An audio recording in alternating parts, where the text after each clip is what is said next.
নমস্কার বন্ধুরা, সবাই কেমন আছো? আমরা খুব ভালো আছি। আজকে বহু বছর পর এই রবিবার আমি ইকো পার্ক গিয়েছিলাম আমার সব পুরো ফ্যামিলিকে নিয়ে। আমার শ্বশুর শাশুড়ি, আমার মা, আমার হাজব্যান্ড, আমার ছেলে সবাইকে নিয়ে আমরা গিয়েছিলাম ইকো পার্কে ঘুরতে। স্পেশালি আমি আগেও গেছি, কিন্তু আমার বাচ্চাটা ফার্স্ট টাইম যাচ্ছে আর আমার শ্বশুর শাশুড়িও ফার্স্ট টাইম যাচ্ছিল। তো আমরা খুব হ্যাপি ছিলাম। এখানে আমরা মোটামুটি একটু বেলা হয়ে গেছিলো বেরোতে বেরোতে, এই ধরে রাখো যে 1-1:30 বেজে গেছিলো বেরোতে বেরোতে। তো আমরা এখানে বাসের জন্য ওয়েট করছিলাম সবাই। তো বাসে করে আমরা গিয়েছিলাম, ওখানে ইকো পার্কের 4 নম্বর গেটে নেমেছিলাম। অ্যাকচুয়ালি আমার জানা ছিল না যে ইকো পার্ক কটা থেকে খুলছে, বাট ওখানে গিয়ে যেটা দেখতে পেলাম সেটা হচ্ছে এখন কিন্তু সানডে বলে আলাদা কোনো স্পেশাল কিছু টাইম নেই। ওখানে 12:30 থেকে 7:30 অবধি এখন কিন্তু ইকো পার্ক খোলা আছে। অনলি মানডে ক্লোজ থাকছে। আর আমার বাচ্চার যেহেতু 3 বছর হয়নি, তাই ওর কোনো টিকিট লাগেনি। আমাদের সবারই 30 টাকা করে এন্ট্রি ফিজ লেগেছে। তো তোমরা যখন যাবে এগুলো যাতে তোমাদের ইনফরমেশনগুলো জানা থাকে, তাই জন্যই আমি বলে দিচ্ছি। আর এইখান থেকেই আমরা বাসে উঠেছিলাম। ওখানে আমরা ফার্স্টেই গেছিলাম সপ্তম আশ্চর্য বা 7 ওয়ান্ডার্স, যেটা এখন করেছে, অনেক দিন আগেই করেছে অ্যাকচুয়ালি। তো সেটা দেখতে, তো সেটার জন্য কিন্তু আবার আলাদা একটা এন্ট্রি ফিজ আছে, সেটাও 30 রুপিস।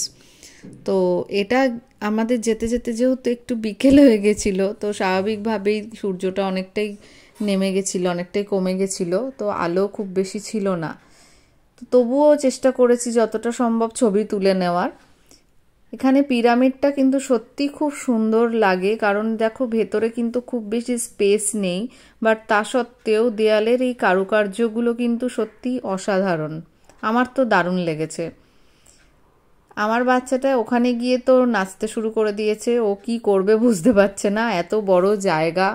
হ্যাঁ, স্বাভাবিকভাবে, তবুও এত ভিড় ছিল যে কি বলবো, রবিবার দিন বলে আরও ভিড়টা বেশি ছিল।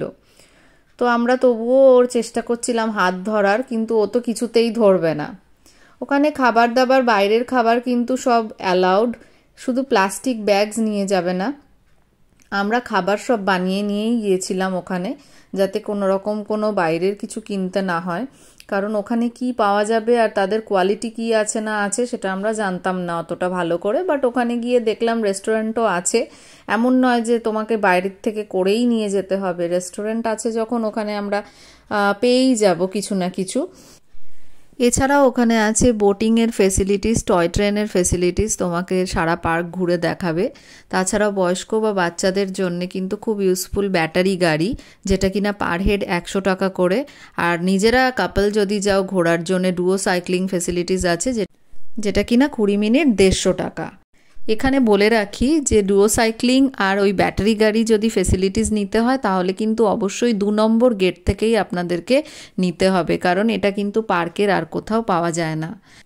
যাই হোক, আমরা তো খুব ভালো ঘুরে এসেছি, আপনারাও ঘুরে আসুন, আর কেমন লাগলো আমার ব্লগটা অবশ্যই জানাবেন। Thank you so much for watching. Tata.